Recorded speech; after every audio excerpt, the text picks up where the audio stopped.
Hi Scorpio, this is Jav. Welcome po sa ating channel. By the way Scorpio, this is your timeless reading. Gamitin ang reading na ito bilang kabayin lamang. Tandaan Scorpio, ito po ay channel reading.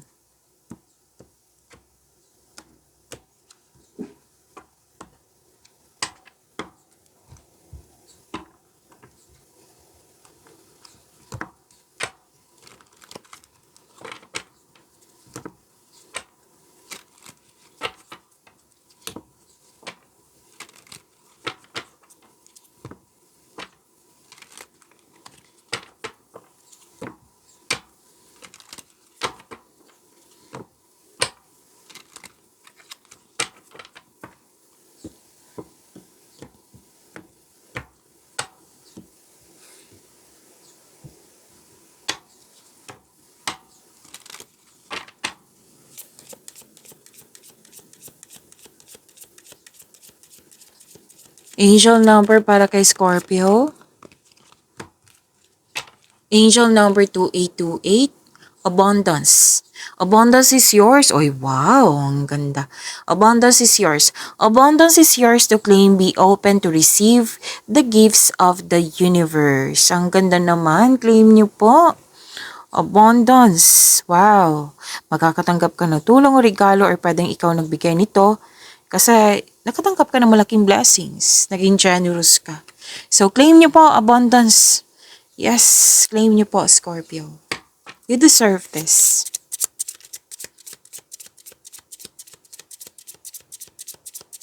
Maraming salamat po sa inyo patuloy na suporta sa mga nag-donate, sa mga hindi nag-skip ng ads.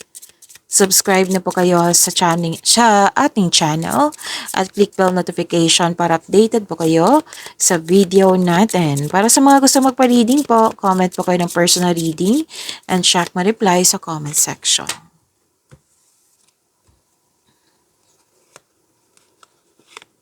Oh, wow! Wow, wow!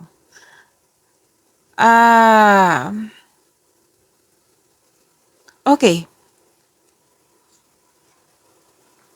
Dalawang card kasi nagsabi dito na makaka-receive ka ng malaking pera, Scorpio. Ang ganda naman ito. Makaka-receive ka ng malaking pera, transactions, cash flow, pwede yung opportunity na makapagbigay sa ng malaking pera. Or di kaya, yung importanteng news or information. At malalaman mo din yung totoong intensyon ng isang tao sa iyo. So, cash flow, transaction, prosperity po ito, claim nyo po.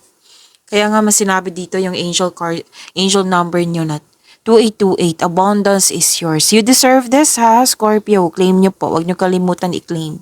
And, nag-decide ka dito na yung mga old patterns, baggages, yung mga trauma, negative thoughts, nirelease mo, pinalitan mo ng positivity.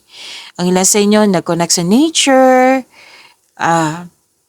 nagsimba, nag-meditate, nag-grounding, yan.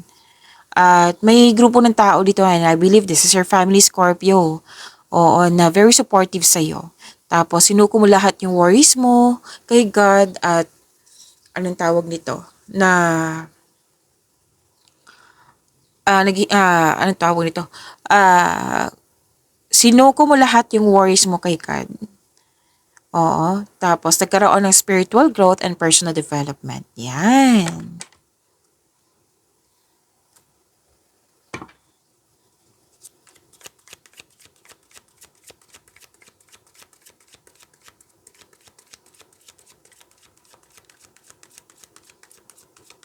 Energy, Scorpio.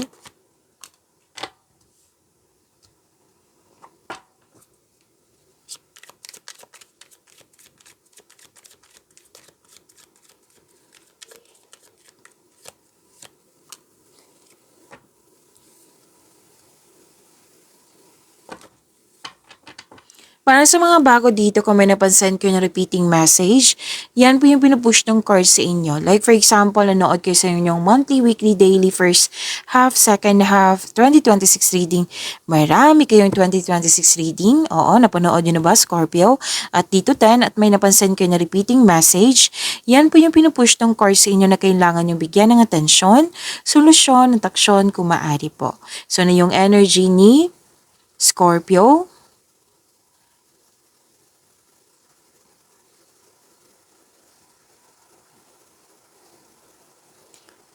Wow, okay, lumabas din dito. 'Di ba? Dalawang card dito at dito din sa inyong angel number 2828 at dito din abundance.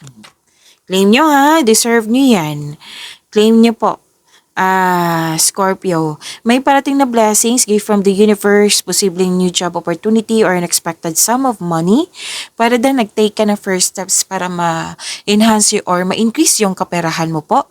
Ang pagbabago na ito ay may unlimited growth towards to your finances. So, claim nyo po, Scorpio. Pwede din kasi mas nangingibabaw talaga yung pera dito. Oo. Kasi this is energy. Pwede yung sa love and romance din to, sa personal life, sa career and money. Sa love and romance, may nakita ko dito na parating na yung taong para sa'yo. Okay? May romance kasi ako nakikita dito. Na kontento na din sa pagmamahalan yung couple.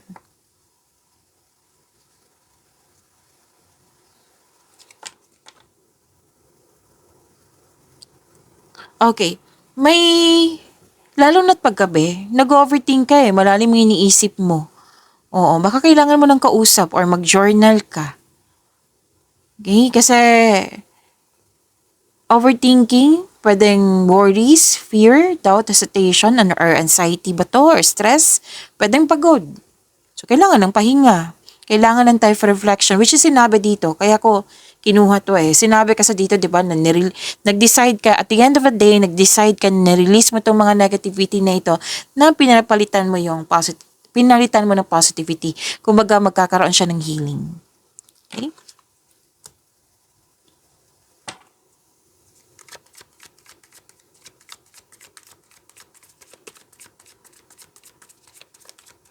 Coherent money.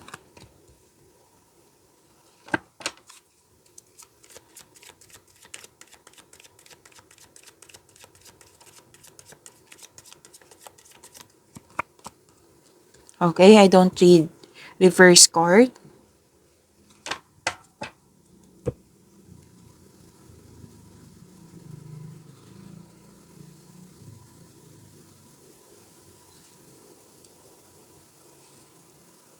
Okay, granted yung manifestation mo. Ang ganda.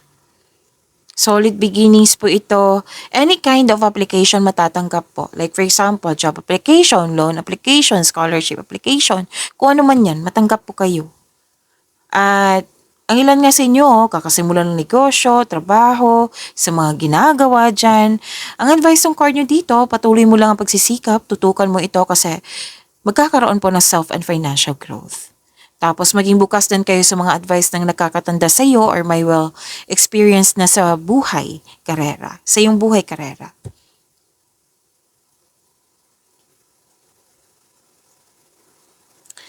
Okay, so sinabi kanina 'di ba na may masaganang panimula sa mga ginagawa mo diyan. Gumagawa ka ng plano dito So sinabi ng card dito na mag-ingat sa paggawa ng plano para magtagumpay ito. Ang ilan sa inyo, dine-develop nyo po yung skills nyo or di kayo may bagong hobbies or skills kayo para magamit mo ito, pandagdag income. So you are very tutok sa mga ginagawa nyo, you're putting effort without rushing na hindi nagmamadali po.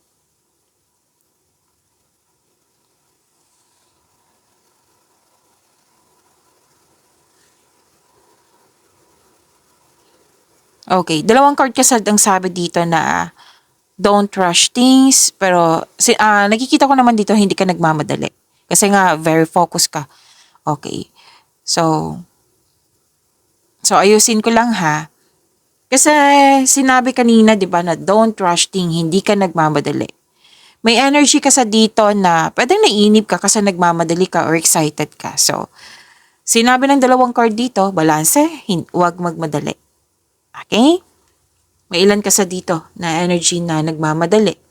And isang bagong chance, kasi excited isang bagong chance para sa paglago ng iyong career. Kaya kailangan ng kilos, action.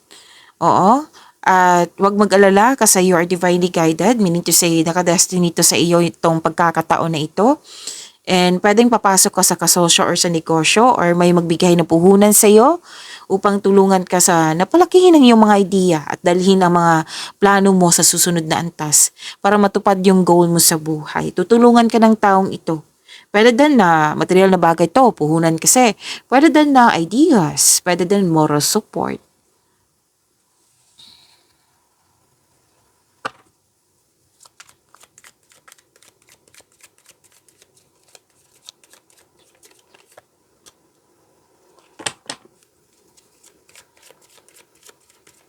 By the way, Scorpio, may love reading tayo kanina. Kung gusto nyo malaman kung ano yung iniisip ng person mo, andun po. So kung hindi nyo mahanap, hanapin nyo po sa channel natin. Huwag nyo kalimutan na mag-subscribe sa channel natin at i-click yung bell notification para updated po kayo sa reading natin.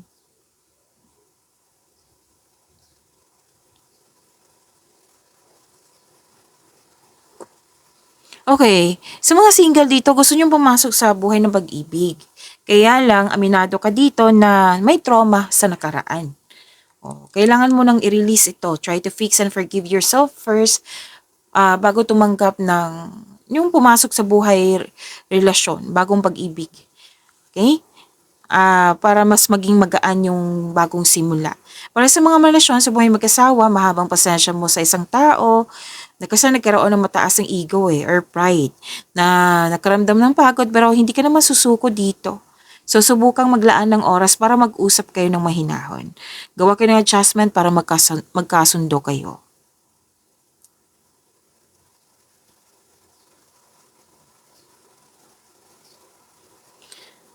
Okay, so this is stability, nagbigay ng mahabang pasensya, nagbigay ng tiwala. May mga question na kasi ako nakikita dito. Kailangan talagang mag-usap.